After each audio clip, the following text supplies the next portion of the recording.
সমুদ্রের অবিরাম গর্জন আর দিগন্ত বিস্তৃত অনন্ত জলরাশি, একদিকে ভারতের শেষ সীমানা ধানুষকোডি আর ঠিক তার বিপরীতে অন্য পারে শ্রীলঙ্কার মান্নার দ্বীপ।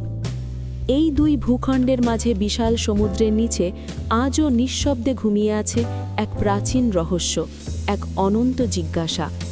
এটা কি নিছকই প্রকৃতির খেয়ালে তৈরি হওয়া কোনো চুনাপাথরের শৃঙ্খল, নাকি ত্রেতা যুগে স্বয়ং ভগবান রামচন্দ্রের নির্দেশে লক্ষ লক্ষ বানর সেনার অক্লান্ত পরিশ্রমে তৈরি সেই ঐতিহাসিক রাম সেতু?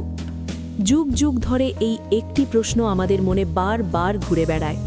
যখনই আমরা আমাদের প্রাচীন ভারতের ইতিহাসের দিকে তাকাই বা পুরাণের পাতা উল্টাই, তখন আমরা এমন অনেক কাহিনীর মুখোমুখি হই যা আমাদের গভীরভাবে ভাবিয়ে তোলে। আর এই ভাবনার জগতেই আপনাদের হাত ধরে হাঁটতে ভালোবাসে প্রেরণার গল্পকথা, যেখানে আমরা পুরাণের সেই সব অজানা অধ্যায় আর তার পেছনে লুকিয়ে থাকা সত্যকে একসাথে খোঁজার চেষ্টা করি। আজ আমরা আমাদের কল্পনার নৌকায় চড়ে ডুব দেব ভারত মহাসাগরের সেই নীল জলে, আর ফিরে যাব হাজার হাজার বছর আগের সেই সময় যখন ইতিহাস আর পুরাণ মিলেমিশে এক হয়ে গিয়েছিল। ত্রেতা যুগের সেই সময়কালের কথা একবার চোখ বন্ধ করে একটু কল্পনা করার চেষ্টা করুন। লঙ্কার রাজা দশানন রাবণ ছলনা করে পঞ্চবটী বন থেকে দেবী সীতাকে হরণ করে নিয়ে গেছেন লঙ্কায়। সীতাকে উদ্ধার করার জন্য ভগবান রামচন্দ্র ব্যাকুল হয়ে উঠেছেন। ভাই লক্ষণ, মিত্র সুগ্রীব, পরম ভক্ত হনুমান এবং বিশাল বানর সেনার এক বিরাট বাহিনী নিয়ে তিনি এসে পৌঁছালেন একেবারে দক্ষিণ ভারতের সমুদ্র উপকূলে। কিন্তু সামনে এক বিশাল বাধা, এক অথই সাগর। এই উত্তাল এবং বিশাল সমুদ্র পার হয়ে লঙ্কায় পৌঁছানো তো মানুষের কাছে প্রায় অসম্ভব একটি ব্যাপার। রামচন্দ্র তখন বাধ্য হয়ে সমুদ্রদেবের কাছে পথ চাইলেন। তিনি 3 দিন এবং 3 রাত একটানা সমুদ্রের তীরে বসে কঠোর তপস্যা করলেন এবং পথ চেয়ে প্রার্থনা করলেন। কিন্তু সমুদ্রদেব অহংকারে মত্ত হয়ে কোনো উত্তর দিলেন না। শেষে ভগবান রামচন্দ্র যখন রেগে গিয়ে তার ধনুকে বিধ্বংসী ব্রহ্মাস্ত্রে স্বরযোজনা করলেন, তখন সমুদ্রদেব ভয় পেয়ে প্রকট হলেন। তিনি রামচন্দ্রের কাছে ক্ষমা চাইলেন এবং জানালেন যে প্রকৃতির অমোঘ নিয়ম অনুযায়ী তিনি চাইলেও পুরোপুরি শুকিয়ে যেতে পারবেন না। তবে তিনি একটি খুব সুন্দর উপায় বাতলে দিলেন। সমুদ্রদেব রামচন্দ্রকে মনে করিয়ে দিলেন যে তাঁরই সেনাদলে রয়েছে বিশ্বকর্মার 2 দক্ষ পুত্র নল এবং নীল, যাদের কাছে এমন এক অদ্ভুত ক্ষমতা বা বর রয়েছে যে তাদের ছোঁয়া যে কোনো পাথর জলেই অনায়াসে ভাসতে পারে। তাদের তত্ত্বাবধানে সেতু তৈরি হলে সমুদ্র তাকে ধারণ করে নেবে। শুরু হলো সেতু নির্মাণের এক অভূতপূর্ব মহাযজ্ঞ। বিশাল বানর সেনারা 4 দিক থেকে বড় বড় পাথর, বিশালাকার গাছের গুড়ি, এমনকি পাহাড়ের চূড়া পর্যন্ত ভেঙে নিয়ে আসতে লাগলো সমুদ্রের তীরে। আর সেই প্রতিটি পাথরের গায়ে পরম ভক্তিভরে শ্রীরাম নাম লিখে নল ও নীলের হাতে তুলে দেওয়া হতে লাগলো। তারা সেই রাম নাম লেখা পাথর সমুদ্রে ফেলতেই তা জাদুকরীভাবে ভাসতে শুরু করলো। একটা দুটো নয়, হাজার হাজার লাখ লাখ পাথর দিয়ে তৈরি হতে লাগলো লঙ্কা যাওয়ার পথ। এই মহাযজ্ঞে শুধু বানর সেনারাই নয়, একটি ছোট্ট কাঠবিড়ালিও তার গায়ে বালি মেখে সমুদ্রে গিয়ে ঝেড়ে দিয়ে সেতু নির্মাণে সাহায্য করেছিল, যা দেখে ভগবান রামচন্দ্র তাকে ভালোবেসে তার পিঠে হাত বুলিয়ে দিয়েছিলেন। বলা হয় মাত্র 5 দিনের অক্লান্ত পরিশ্রমে তৈরি হয়ে গিয়েছিল এই বিশাল সেতু, যা ভারতের ধানুষকোডি থেকে শ্রীলঙ্কা পর্যন্ত বিস্তৃত ছিল। রামায়ণের পাতা থেকে এই সুন্দর কাহিনী আমরা সবাই ছোটবেলা থেকেই শুনে আসছি, কিন্তু মনের মধ্যে একটা খটকা থেকেই যায়। এটা কি শুধুই আমাদের বিশ্বাসের একটা সুন্দর গল্প? আধুনিক বিজ্ঞান, যুক্তি আর প্রযুক্তির যুগে দাঁড়িয়ে শুধু অন্ধবিশ্বাস দিয়ে তো আর সবকিছু চোখ বুজে মেনে নেওয়া যায় না। তাই প্রত্নতাত্ত্বিক এবং বিজ্ঞানীরাও শুরু করলেন তাদের বৈজ্ঞানিক গবেষণা। আর এই গবেষণার ফলে ধীরে ধীরে উঠে এলো এমন কিছু চাঞ্চল্যকর তথ্য যা সারা বিশ্বের বিজ্ঞানীদেরও একেবারে অবাক করে দিল। আমেরিকার মহাকাশ গবেষণা সংস্থা নাসার উপগ্রহ চিত্র বা স্যাটেলাইট ইমেজে পরিষ্কারভাবে ভারত আর শ্রীলঙ্কার মধ্যে সমুদ্রের নিচে সত্যিই একটি সেতুর মতো দীর্ঘ কাঠামোর অস্তিত্ব ধরা পড়ল। ব্রিটিশ আমলে অনেক আগে থেকেই এর নাম দেওয়া হয়েছিল অ্যাডামস ব্রিজ বা আদমের সেতু। প্রায় 48 কিলোমিটার লম্বা এই সেতুটি আসলে অসংখ্য চুনাপাথরের শোল বা ডুবো পাহাড়ের এক দীর্ঘ সারি। স্যাটেলাইট থেকে তোলা ছবিগুলো দেখলে স্পষ্ট বোঝা যায় যে 2 দেশের মধ্যে জলের নিচে একটা সংযোগকারী রাস্তা সত্যিই রয়েছে। কিন্তু চমকের এখানেই শেষ নয়। বিজ্ঞানীরা সমুদ্রের তলদেশের রহস্য ভেদ করার জন্য এই সেতুর পাথর এবং সেখানকার বালির নমুনা সতর্কতার সাথে সংগ্রহ করলেন।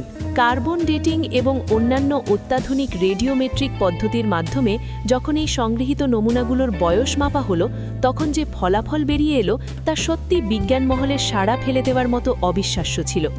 বিজ্ঞানীরা পরীক্ষা করে অত্যন্ত স্পষ্টভাবে দেখতে পেলেন যে সমুদ্রের নিচের বালিগুলো যতটা পুরনো, তার ওপরের যে পাথরগুলো দিয়ে সেতু তৈরি হয়েছে সেই পাথরগুলো বালির চেয়ে অনেক বেশি প্রাচীন।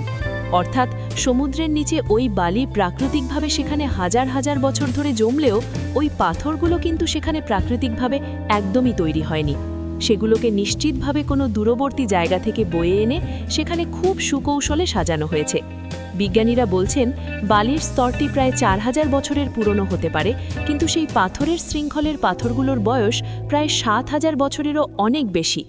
আর ঠিক এখানেই আমাদের প্রাচীন পুরাণের সাথে আধুনিক বিজ্ঞানের এক অদ্ভুত এবং বিস্ময়কর মিল খুঁজে পাওয়া যায়।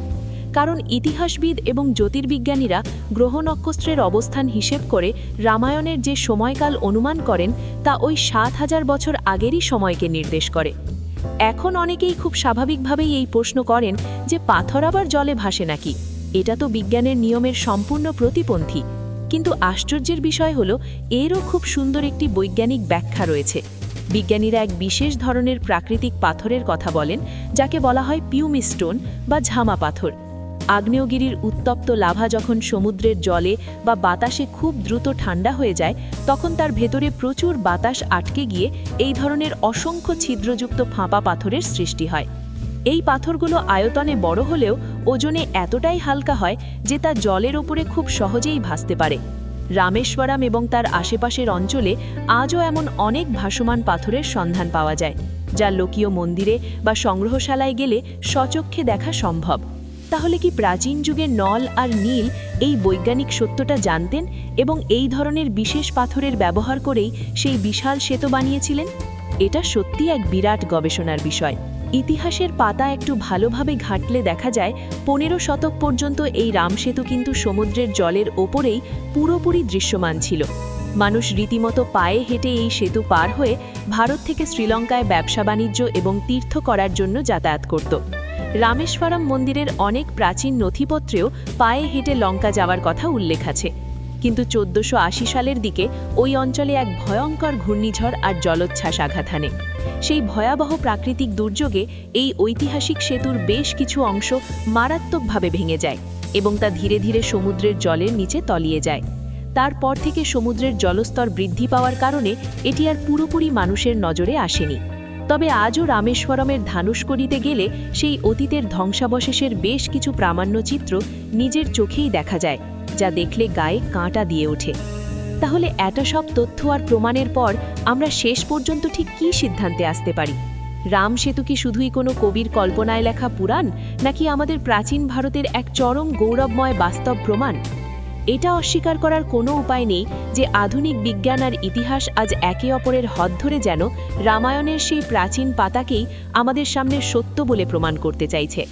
হয়তো সময়ের দীর্ঘ প্রবাহে অনেক অমূল্য তথ্য আমাদের কাছ থেকে হারিয়ে গেছে, হয়তো কালের নির্মম নিয়মে অনেক কিছুরই রূপ বদলে গেছে, কিন্তু ভারত মহাসাগরের ওই 48 কিলোমিটার দীর্ঘ পাথরের শৃঙ্খল আজও নিঃশব্দে সাক্ষী হয়ে দাঁড়িয়ে আছে এক মহাকাব্যের, এক চরম আত্মত্যাগের।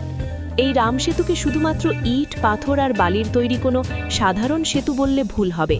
এটা হলো মানুষের ভক্তি, অগাধ বিশ্বাস আর অদম্য ইচ্ছাশক্তির এক অদ্ভুত এবং শক্তিশালী মেলবন্ধন।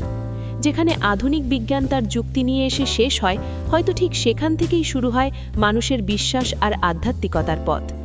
রামসেতু ভারতের প্রাচীনকালের ইঞ্জিনিয়ারিং বিদ্যা, নিখুঁত ভূগোল জ্ঞান আর গভীর আধ্যাত্মিকতার এক জীবন্ত উদাহরণ হিসেবে চিরকাল বেঁচে থাকবে। এই কাহিনী আমাদের শেখায় যে যদি মনে বিশ্বাস থাকে এবং উদ্দেশ্য যদি মহৎ হয়, তাহলে প্রকৃতির বিশাল বাধাও মানুষের কাছে মাথা নত করতে বাধ্য হয়। আপনাদের কি মনে হয়, রামসেতু কি সত্যিই ভগবান রামচন্দ্রের নির্দেশে তৈরি সেই ঐতিহাসিক পথ, নাকি এই সবটাই প্রকৃতির এক আপন খেয়াল?